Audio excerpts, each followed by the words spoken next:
Cinema అయితే బాగుందన్న, but ఏంటంటే స్లోగా ఉంది. కొద్దిగా సాంగ్స్, కొద్దిగా ఫైట్ సీన్స్ ఇవన్నీ కొద్దిగా ట్రిమ్ చేసింటే డ్యూరేషన్ అనేది తగ్గేది. దానివల్ల కొద్దిగా ఇంకా ఇంపాక్ట్ అనేది బాగుండేది అనిపిస్తుంది. బట్ ఫస్ట్లో కొద్ది దాంట్లో శంకర్ డైరెక్షన్ కొన్ని దాంట్లో మిస్ అయింది అనిపించింది. మళ్ళీ లాస్ట్లో మాత్రము అరే ఈ సస్పెన్స్ ఈయన క్లియర్ అవుతుంది అనుకుంటాం, కాకపోతే అది పార్ట్ 3కి ఎక్స్టెండ్ చేసింది అనమాట. మనం టైటిల్ అనేది అయిపోయిందని అయితే ఎంటర్ అవ్వకని పార్ట్ 3 గురించి అయితే ట్రైలర్ అయితే ఉందన్నమాట. బ్యాక్గ్రౌండ్ మ్యూజిక్ కూడా బాగుంది. ఇవన్నీ రియల్ ఇన్సిడెంట్ని బట్టి తీసినాడు శంకర్. ఏంటంటే నిజ జీవితంలో జరుగుతున్నది. ఇప్పుడు నేను చాలా నాకు అనిపించినట్టే, అంటే ఇప్పుడు టాయిలెట్ పోతాం, ఆడ ఏంది బోర్డు మీద 2 రూపాయలు 3 రూపాయలు అని ఉంటాయి, వాడు 5 రూపాయలు తీసుకుంటాడు, 10 రూపాయలు తీసుకుంటాడు. అవన్నీ ఏంది ఆడ ఉండేది రూల్స్ అనేవి ఫాలో కాకుండా, ఇంకోటి హెల్మెట్ కానీ ఇవి ఇంకా కొన్ని రూల్స్ అనేది కరెక్ట్ ఫాలో అయితే అంతా బాగానే ఉంటుంది.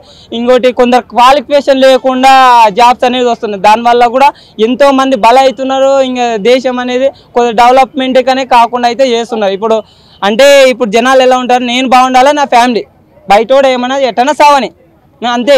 ఇప్పుడు మంచోడిని ముంచడానికైనా తొందర. ఇప్పుడు ఏంటంటే ఈ సినిమా చూసినప్పుడు ఏమైంది, ఒకరు మార్చాలా మంచి చేయాలని వస్తే వాన్నే సంకన ఆకిచ్చి వాన్నికే ఇంకా ఆగుడు ఎక్కిస్తారు అన్నమాట. అలా ఉన్న జనాలు ఎప్పుడు మంచిగా పోరాడడానికి అయితే కష్టమే. దాని గురించి అయితే బాగా క్లియర్ చూపించిండు అనమాట. ఇంకా ఇది హాస్పిటల్ది ఇంకా డ్రైవింగ్ లైసెన్స్ల గురించి కూడా, ఎందుకంటే ఇప్పుడు డ్రైవింగ్ లైసెన్స్ ఏం రానుకి ఇస్తాడు, వాడు డబ్బు ఒక 500 అయ్యా 1000 రూపాయలు అనుకో 2000 తీసుకుంటావు, వాడు ఎవరినో గుద్దే అవతల ఎంత ఇబ్బంది పడతాడు. అదే నీ ఫ్యామిలీని గుద్దితే. ఇవన్నీ మంచిగా అయితే బాగా చూపించిండు. ఫస్ట్ హాఫ్ అన్ అవర్ అయితే బాగుంటుంది, ఇంకా తర్వాత కొద్దిగా స్లో ఉంటుంది, తర్వాత మళ్ళీ హాఫ్ అన్ అవర్ అనేది గ్రిప్పింగ్ ఉంటుంది. ఇంకా సిద్ధార్థ క్యారెక్టర్ ఏంటంటే ఒక సోషల్ మీడియా ఇన్ఫ్లుయెన్స్, ఒక యూట్యూబ్ ఛానల్ ఉంటుంది, అంటే ఇంతకుముందు నేరాలు ఘోరాలు ఎలా వచ్చి చూపించేవాళ్ళ అలాగే వీళ్ళు కొద్దిగా యానిమేటెడ్గా ఆ కరప్షన్ గురించి దాని గురించి చేస్తుంటారు. తన క్యారెక్టర్కి వాళ్ళ ఫ్యామిలీ మీరే మార్చాలా, మనమే మార్చాలా అనే దాని గురించి అయితే చూపిస్తాను. అంటే ఇప్పుడు ఆ పరిస్థితి వచ్చి మనం మార్చాలా, దేశం సొసైటీ మారాలా అంటాం, కానీ మనమే మారం. అది దాని గురించి సిద్ధార్థ క్యారెక్టర్ ఉంటుంది, అది తన ఫ్యామిలీ మెంబర్కి వచ్చి దాంట్లో ఇంకొకరికి ఎఫెక్ట్ అయితే ఆయన మారుతారా ఏందనేది మన పార్ట్ 3లో అయితే క్లియర్గా అయితే కనబడుతుంది. కొద్దిగా డ్యూరేషనే కొద్దిగా శంకర్ సార్ మళ్ళీ ఇప్పుడు తగ్గించింటే బాగుండేది అని అనిపిస్తుంది నాకైతే. సినిమా అయితే పర్లేదు, బాగానే ఉంది, స్లోగా అయితే అనిపించింది నాకైతే. ఇంకా కమల్ హాసన్ గారు అయితే మన పార్ట్ 1లో ఏంటంటే ఆయన ఇంటెన్షన్ అనేది ఎక్కువ ఉండేది ఆ క్యారెక్టర్లో. రెండోది ఆ కసి వేరే ఉండేది. దీంట్లో ఏంటంటే వచ్చినా ఎందుకు అన్నట్టు అనిపిస్తుంది అన్నమాట. కొద్దిగా క్యారెక్టర్ అనేది కొద్దిగా ఎక్కువ సింక్ కాలేకపోయింది అనిపిస్తుంది. బాగుంది సినిమా అయితే.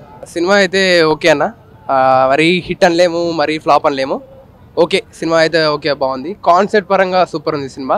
కాకపోతే సినిమా మాత్రం కొంచెం స్లోగా నడిచింది, 3 అవర్స్ అనేది అంత ఉండొద్దు. కాన్సెప్ట్ పరంగా మాత్రం సూపర్ ఉంది మూవీ మాత్రం. సిద్ధార్థ క్యారెక్టర్ మంచిగా చేశారన్న, కొంచెం ఎమోషనల్గా ఉంటుంది సిద్ధార్థ క్యారెక్టర్, కొంచెం మెయిన్ క్యారెక్టర్ సిద్ధార్థ. అది కమల్ హాసన్ తర్వాతకి ఎవరంటే సిద్ధార్థ అని చెప్పొచ్చు. సిద్ధార్థ క్యారెక్టర్ కూడా చాలా బాగా తీశారు.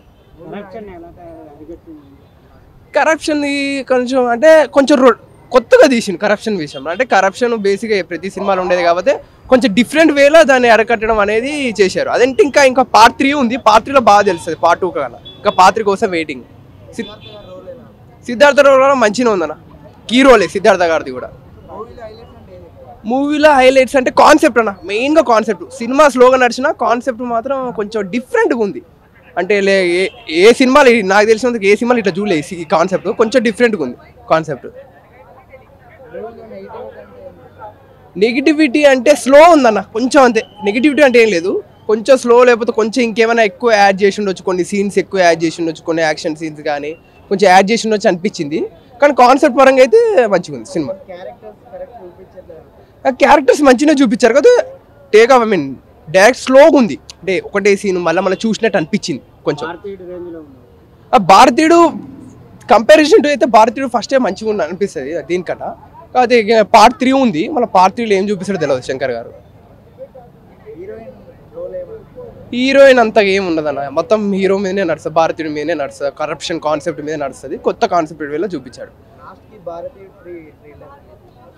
ట్రైలర్ ఏమీ లేదు, జస్ట్ అట్లా మామూలు చూపిస్తారు, 3 ఉందని అట్లా చూపించారు అంతే. లాస్ట్ నేను 5కి 3 ఇస్తాను, 3